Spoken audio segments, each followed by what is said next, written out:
Menteri Pertahanan Prabowo Subianto kembali mengincar pesawat tempur bekas Mirage 2009 milik Angkatan Udara Uni Emirat Arab.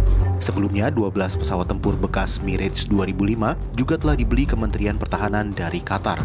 Prabowo memboyong pesawat-pesawat tempur bekas ini untuk digunakan latihan oleh pilot-pilot TNI AU, sembari menunggu Dassault Rafale tiba. Prabowo memperkirakan Mirage 2000 ini bisa digunakan hingga 10-15 tahun, bahkan 20 tahun ke depan. Walaupun memang dikatakan bekas, tapi Qatar negara yang sangat kecil, jadi flying hours-nya masih sedikit. Jadi masih kita bisa pakai mungkin minimal 15 tahun, 20 tahun lagi. Dan teknologinya sudah sangat canggih dan nanti mengarah kepada Rafale. Dari inilah pilot-pilot kita nanti akan kita latih di Mirage. Begitu Rafale datang, dia akan transisi ke Rafale. Alat utama sistem senjata atau alutsista sangat penting bagi Indonesia, khususnya pertahanan wilayah udara. Pengadaan dan peremajaan alutsista menunjang profesionalisme prajurit TNI, dalam hal ini TNI Angkatan Udara. Namun perlu mempertimbangkan kualitas dan daur hidup yang terkait dengan pemeliharaan dan peningkatan kemampuan. Kondisi alutsista tidak hanya berpengaruh pada tingkat ketajaman baik digunakan untuk latihan maupun perlindungan, namun berdampak pula pada tinggi rendahnya kebanggaan prajuritnya. Untuk itu perlu adanya perawatan dan pemeliharaan secara berkala sesuai dengan prosedur yang berlaku.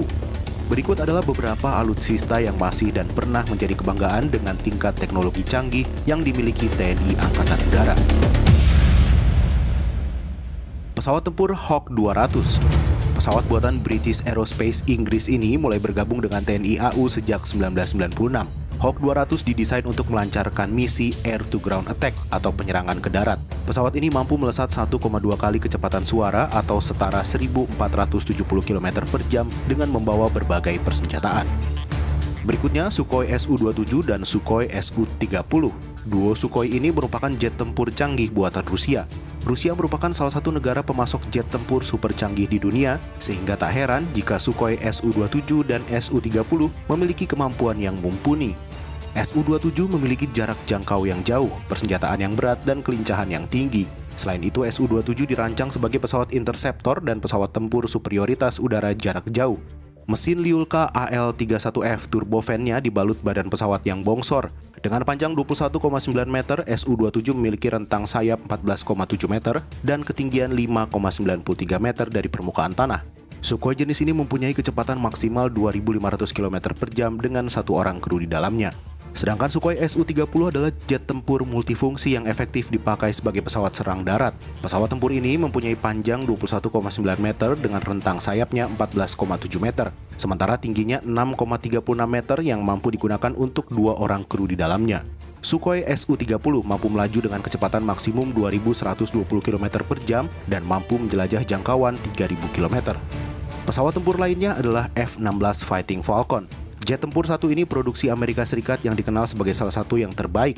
F-16 Fighting Falcon merupakan pesawat tempur multiperan generasi keempat bermesin tunggal yang mulai beroperasi di tahun 1978 untuk Angkatan Udara Amerika Serikat.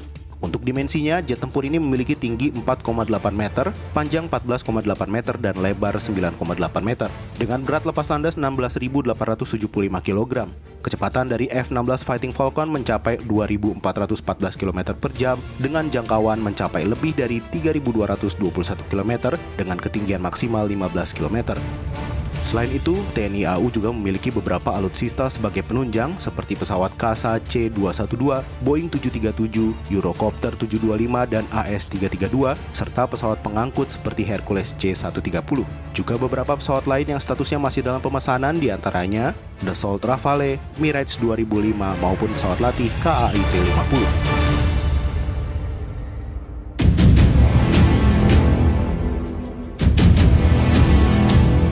Tak hanya alutsista, seperti matra lainnya dalam TNI, matra ini juga memiliki prajurit yang tergabung dalam pasukan elit TNI AU, Korps Pasukan Gerak Cepat atau Kopasgat TNI AU. Di awal pembentukannya pada Februari 1952, pasukan elit ini bernama Kopasgat, kemudian berganti nama menjadi Komando Pasukan Khas atau Kopaskas TNI AU. Pada Januari 2022, Jenderal Andika Perkasa yang kala itu menjabat sebagai Panglima TNI mengembalikan nama Kopaskas TNI AU ke Kopasgat. Hal ini terkait fungsi organik satuan dan fungsi pembinaan kemampuan teknis prajurit yang tergabung di dalamnya.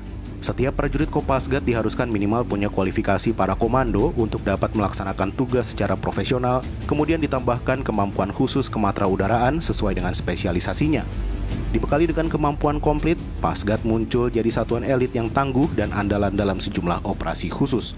Di dalam Kopasgat sendiri ada satuan khusus bernama Satuan Bravo 90 atau Sat Bravo 90 yang bertugas melaksanakan operasi intelijen, melumpuhkan alutsista lawan dalam mendukung operasi udara dan penindakan teror bajak udara.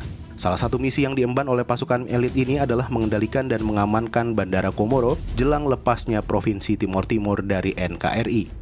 Tak hanya bandara, pengamanan pusat kota juga dipercayakan pada Komando Bravo. Bahkan saat itu nyaris terjadi kontak tembak dengan pasukan Australia yang tergabung dalam International Force for East Timor atau Interfed.